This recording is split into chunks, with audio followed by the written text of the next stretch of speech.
The mandate of the Environmental Management Agency in water quality management is basically derived from the Environmental Management Act, Chapter 2027, an act of Parliament which in this context can be stated as to monitor and to monitor ambient water quality.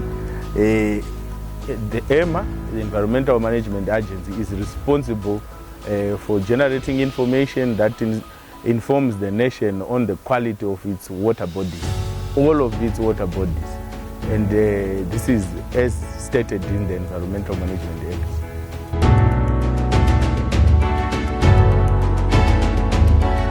Ambient water quality is the natural state of waters in the country. Waters that don't belong to anyone, waters that flow in our rivers, in our dams, in our lakes. And it is very important because it is the water that is used for any other water use that you can think of in the country. Fisheries, agriculture, drinking water, abstraction, and everything else that we use water for. We get it from the environment, and this is the ambient water. So it is very important that the quality of this water is maintained for the water to be suitable for its various uses that our population depend on. Economically, we depend on these clean waters, and that is why you see EMA is very particular about monitoring and maintaining good ambient water quality.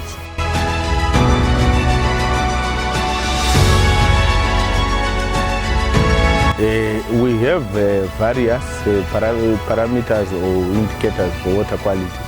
Some of them are physical, like your turbidity, turbidity referring to color of water. We have your dissolved oxygen, levels of dissolved oxygen, which keep animals and aquatic life surviving underwater. We also have chemical parameters, which include all the popular pollutants, your phosphates, nitrates, and so forth. And we also have biological indicators, your fecal coliforms, various bacteria and viruses. Then we have biotic indicators like the state of the aquatic organisms that live in these waters.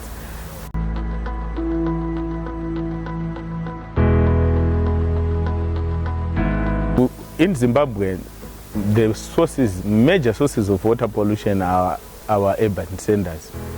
And the key culprits obviously are our local authorities. Why? Because we tend to bring all the wastewaters to one treatment location, which we call off-site treatment facilities. Like in Harare, for example, your Fell, your Donnybrook, your Krobra treatment stations. But with time, these systems are failing and are releasing untreated or what we call raw sewage into the environment, which we have seen that is the biggest contributor to water pollution. And the pollutants that are of importance include your biological oxygen demand, which we call BOD. We have nutrients, as I said, high levels of nitrates, high levels of phosphorus in our waters, which drive eutrophication. And we also have chemical pollutants like your heavy metals, your mercury, cyanide, and so forth, which also tend to affect the water. We also have a loss of clarity in water, which we term turbidity. It's also an issue whereby if the water is too disturbed or is too much color, then it's not suitable for the various uses that water is used. You do know that in Zimbabwe, our waters are not for one specific use. We have waters for the one body of water being used for recreation, the same water being used for agriculture, the same water being used for abstraction of drinking water. Examples are your Lake Chivero, Lake Mtriku in Mashingo, Benoro in Gweru. So we don't have waters or water bodies that are for one specific use, but our waters are used for various uses. So what we try in this program is to ensure that the water is still suitable for these various uses of water for our population.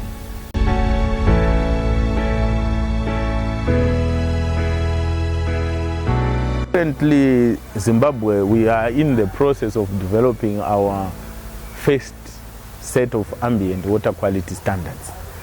The draft is already there. What we are currently using are interim standards, which we derive from SI 6 of 2007. But we are at an advanced stage in developing this standard. So that would be one of the policies that we use. And remember, ambient water quality is not managed in isolation. It's also managed together with the discharges that are released from industry, from various operations that tend to contaminate the ambient water.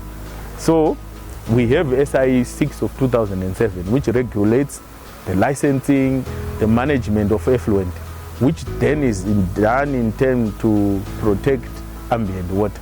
So over and above the standards that we are developing, we also have regulations to manage wastewater. In terms of policy, we have our national environment policy. It is the mother policy that then allows all these to be in place, because then it seeks to protect the environment. And this is also captured in our constitution, again captured in the Environmental Management Act, Chapter 2027, which gives rights to citizens to clean, safe and healthy environment.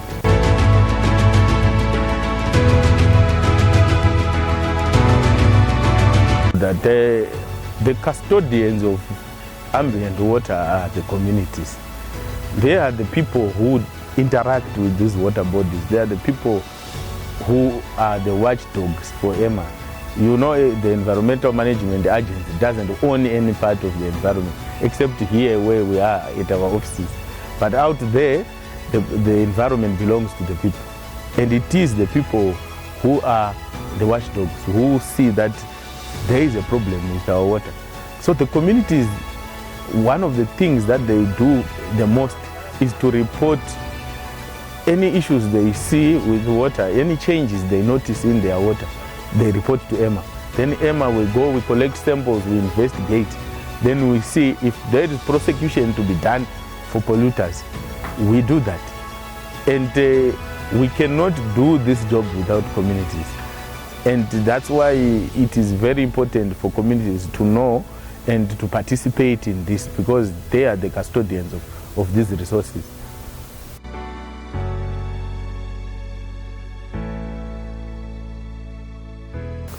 Yeah, climate change has brought about many various changes.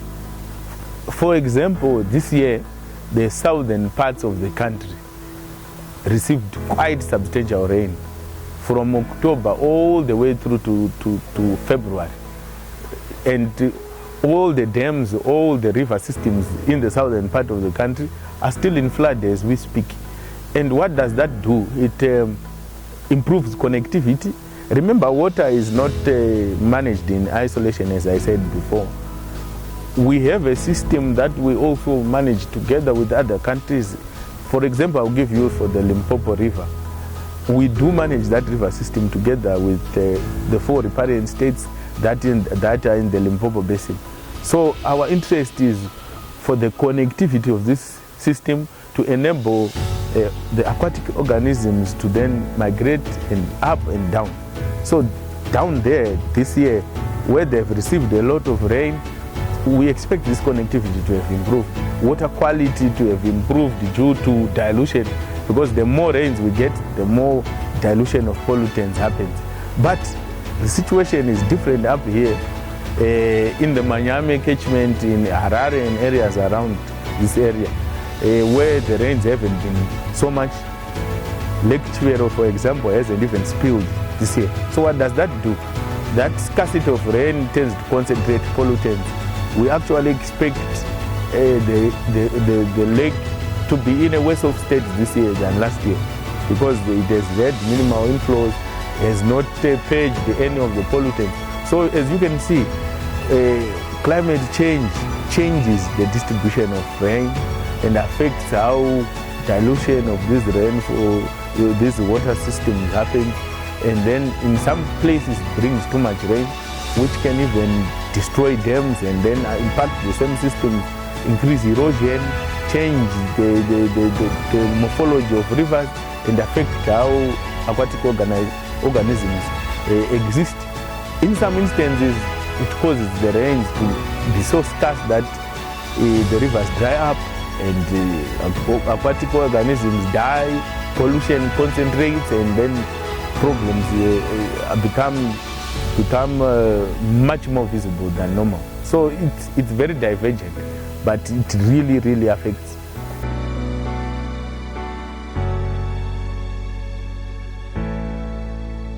We would say, as Emma, each and every one of us depends on water. Our lives, our economy, everything else depends on clean water. You will find that in some cases, the scarcity of water that people are facing are not due to the unavailability of water, but it's due to the pollution that is happening to this water body, such that the water becomes unsuitable for the various uses that we would want to use water. So we would really call upon our communities to ensure that we protect this water. We report cases of water pollution so that we can keep our water resources in a state that they continue to be useful to us. We don't want to use the sea analogy where we are thirsty, but we are seated in a boat inside a vast tract of water, but because the quality is poor, the water is unusable. So really the issue is, let's manage our water. Let's all participate and ensure that we protect our water resources and they continue to be useful for us and for our future. Thank you.